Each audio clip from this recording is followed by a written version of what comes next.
This video is about exposing everything about the knee pain that's located up here and down here. This specific type of knee pain was constantly returning to me for almost 3 years of time. And I actually went from barely being able to walk after my training sessions to a fully recovered athlete whose knee pain actually never even slightly returned. And in this video I'm gonna explain exactly what you have to do to get rid of this type of knee pain forever. But first, you might ask, what is this specific type of knee pain that I'm talking about? So these are the places, what I'm showing in this video right now, where your knee hurts, either under the kneecap or above the kneecap. Then these two names are patellar tendonitis and quadriceps tendonitis.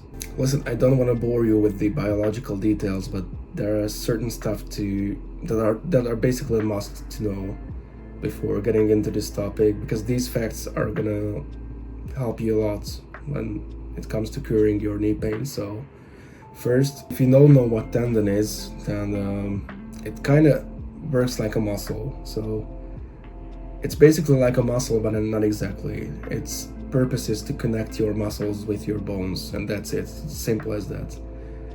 Actually, there was a time when I thought that Achilles was actually a muscle, which is not. It's a tendon. Yeah, for example, Achilles is the tendon that connects your calf muscle to your heel bone. So that's it. It's the same stuff with your kneecap or literally any kind of tendon in your body, so it's important to know at first. Tendonitis means that your tendons are inflamed. Basically, that's it. If it's above your patellar, your kneecap, it's the quadriceps tendonitis, which means that the tendon connecting your quadriceps and your kneecap is inflamed. And if it's under your kneecap, then that's the patellar tendonitis. And basically, it's the tendon inflamed connecting your kneecap and your tibia, shin bone. Another very important thing before we get into any of the details, you have to understand that tendons are much denser things than muscles.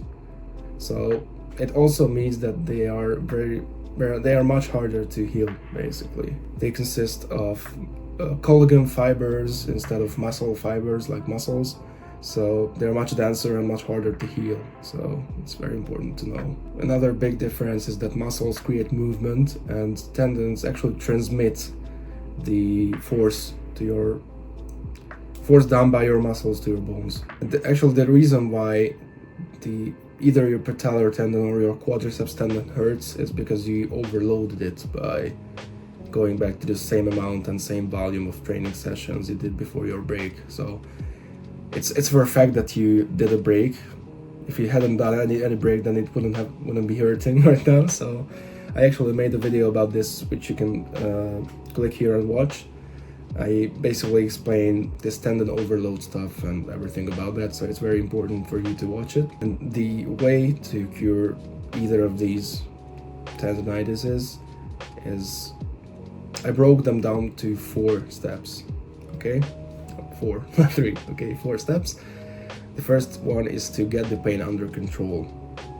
And I think it's the least important one. If it doesn't hurt like hell, then you just have to survive that, because it's not gonna be much better than 4 or 5 pain level out of 10. So, but if the pain is above 4 or 5 out of 10, then you really need to consider getting it under control, because most probably you don't want to die of the pain. Okay, so that's it. The next step is to stretch the muscles surrounding the tendon where they're tight, and not the tendon itself. It's actually the most important one in this whole topic. I made a video about this too, so click here and watch it before continuing with this one. I actually cannot stress how important this is, because if you stretch your tendon, your pain actually gets much worse. Okay, so never do stretch your tendon. Stretch the muscles surrounding the tendon. Okay, the third step is to strengthen the tendon itself, not the muscles anymore, the tendon where it's weak. Okay, and the fourth and the last one is to improve how the knee joint and the muscles surrounding it function. Now let's get into the exercises and the stretches. Okay, for the first step, which is to get the pain under control, I recommend ice for that if it's very insufferable. But After, if it gets better, I'm speaking 5 to 6 out of 10 pain, then I recommend doing this thing called cross-friction massage, which is a very good way to increase blood flow into the tendon, which is going to heal it pretty well.